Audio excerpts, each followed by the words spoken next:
let's get started. Let's start with alphabetically. Let's go with Atlanta United. What do we think? I'll go to Adam here. Adam, who do you think is the biggest in and the biggest out? Biggest in, I said Brooks Lennon. I could have gone for the international bunch of South American guys they brought in, but I think with the player they lost, which I'll talk about in a minute, I think he fits in pretty nicely. He's 22. I mean, he could ideally be their right back for the next, I don't know, 10, 11 years.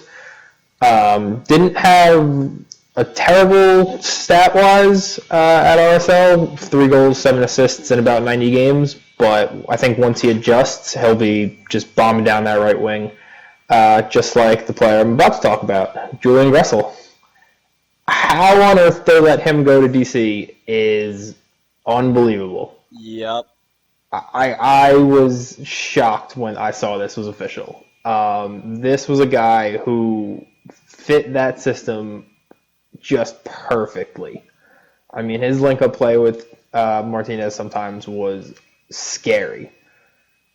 And Yeah. now, without Rooney at DC, he's going to be looking at a Kamara. I mean, it's a kind of a downgrade.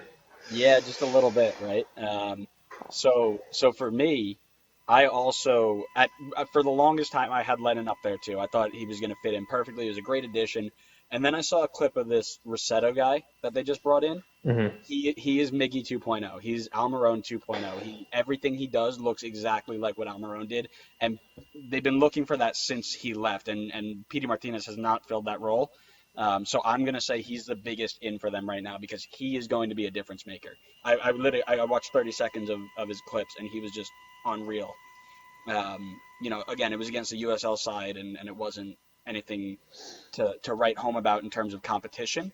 But I was really impressed. Just the way he plays is something that I think is going to be really big for them going into next season. And I also had Gressel in one of the loss as an honorable mention. Likewise with LGP, I think he was another big piece to lose. But to me, the biggest piece that you lose right here is Darlington Nagby. Darlington Nagby was a guy who made everything click. He was easily one of the top three box-to-box midfielders. You could easily say he was the box-to-box midfielder. He was the most underrated player, maybe over the past 2 years, because he Preach. just did, yeah, he did all of the best work. And I know, Portland hurt a lot when he left, um, and I think Columbus picked up a real good. And with Caleb Porter, I think he might be best 11 next year, just strictly based off of now being able to be appreciated in a system like Columbus.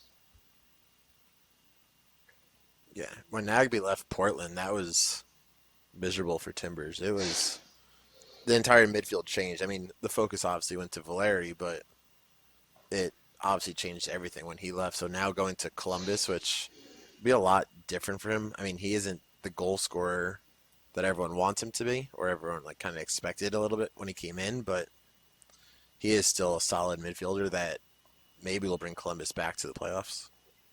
Yeah, no, for sure. And he that's exactly what it was. He was a link up guy. He did the dirty work on the defensive end. He could get forward with the ball, without the ball, make things happen. And that is something that I think you're going to see a lot that they are going to miss next year. Because you've got Remedy, who's not as mobile in the defensive side, and you've got this Rossetto guy who might do a lot of work on the attacking side, but it's the guy who combines the two that they're going to miss, and the transition play might be a little different, and I think that's going to be because Nagby won't be there.